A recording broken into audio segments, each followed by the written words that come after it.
pemerintah kembali menggulirkan kebijakan energi yang menimbulkan perdebatan luas. Setelah melalui serangkaian rapat teknis, kebijakan BBM campuran etanol 10%, E10, dikabarkan akan menjadi standar nasional bahan bakar bensin mulai 2026. Tujuannya jelas, mengurangi impor minyak dan memperkuat kemandirian energi nasional. Namun di balik narasi energi hijau, muncul kekhawatiran baru di kalangan teknisi dan pengguna kendaraan. Campuran etanol dianggap berisiko terhadap mesin kendaraan lama yang belum dirancang untuk bahan bakar campuran alkohol. Etanol bersifat higroskopis, mudah menyerap air dari udara. Ketika kadar air meningkat, etanol bisa terpisah dari bensin dan membentuk lapisan yang berbeda di tangki bahan bakar.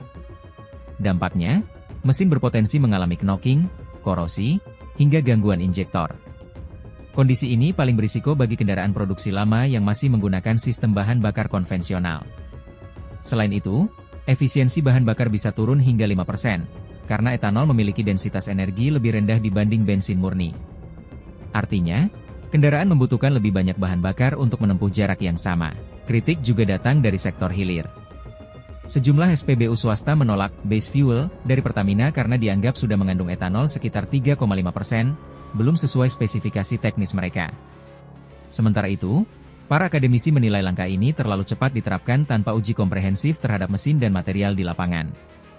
Guru Besar Teknik Mesin dari ITB bahkan menegaskan bahwa penerapan E10 tanpa tahapan uji dan sertifikasi jelas berisiko menimbulkan efek domino, mulai dari kerusakan komponen kendaraan hingga keluhan massal di kemudian hari.